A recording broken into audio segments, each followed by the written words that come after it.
Dubstep. What is it? Merriam-Webster defines it as a type of electronic dance music having prominent bass lines and syncopated drum patterns. Many will tell you that dubstep is any electronic music that has roughly 140 to 150 beats per minute. Things that are faster are drumstep. Things that are slower are electro house. The term dubstep was first used in South London in the late 1990s to describe new music that simply varied a sinusoidal bass tone. I know the history of dubstep, but I will be analyzing something different today. I'm not here to pick and choose over the hundreds of subgenres of EDM. That topic has already been overexhausted. To me, for a song to be dubstep, it needs to follow a specific pattern of musical sections. This can be debated whether or not it fully describes the genre of dubstep, but I can tell you that this framework for creating music has been used in the majority of dubstep songs for roughly the last 10 years. I tried my best to pick a very standard song to view first, so here's the first dubstep song that I ever listened to. Temanite's Firepower exhibits most of the major sections of dubstep. We start with an introduction, a simplified version of the song that is not very intense.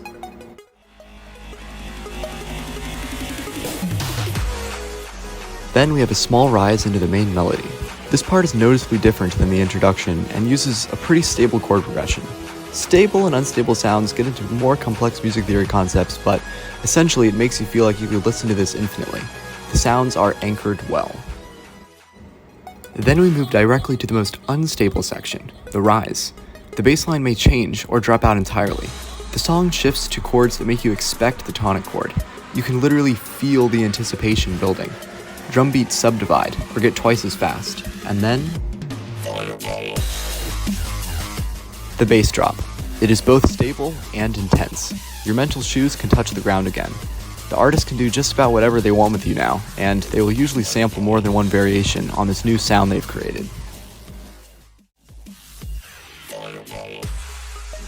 Now we come back to the beginning.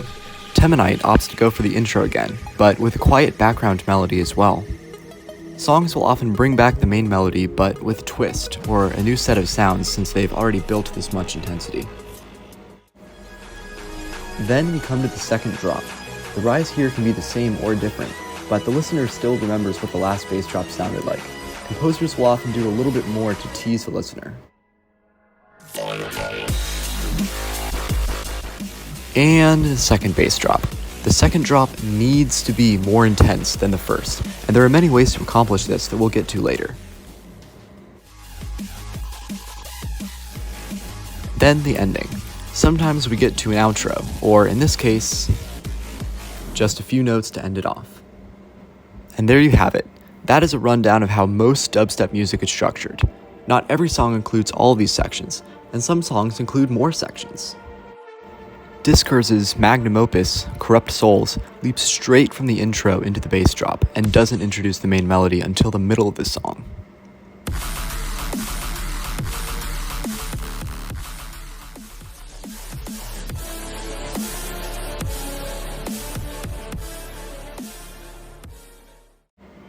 Now we're back on track with the rise to the second drop, which is really the first rise of the song.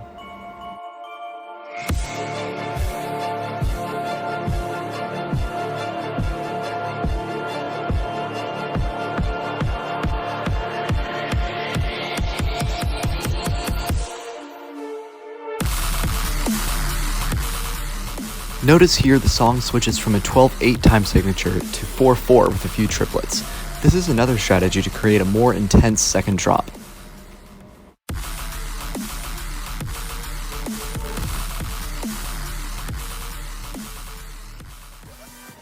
Notice the same thing in STFU by Prototype and Far East Movement, but this time it's in reverse, with the second drop being in 12/8.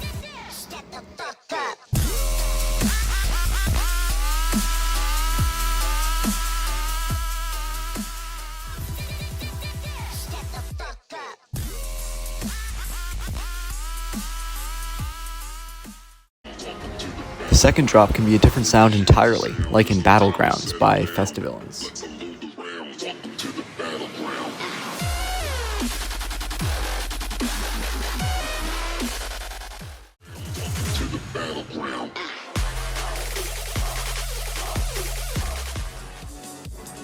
Sometimes it'll just be a familiar sound but played more often.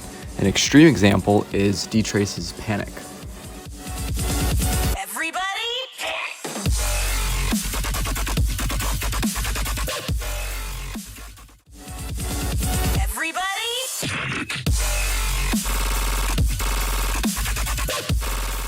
But it can also be a familiar sound played slower.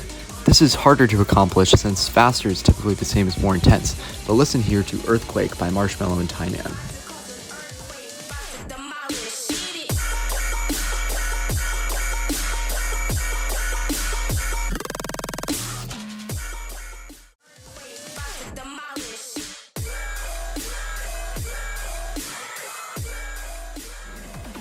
As mentioned earlier, some artists will add an extra teaser before the second drop, like in Ragnarok by Andron and Discourse.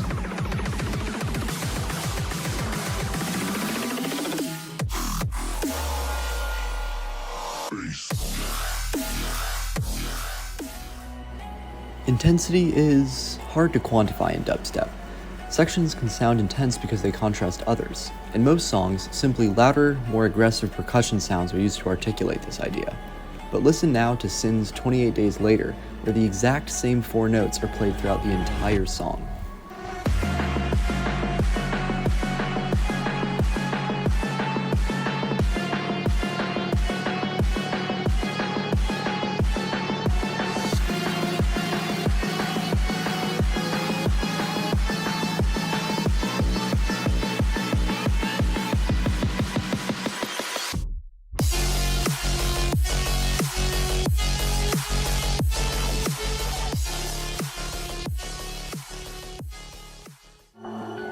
And in the second drop, there is no percussion at all, which gives an eerie effect.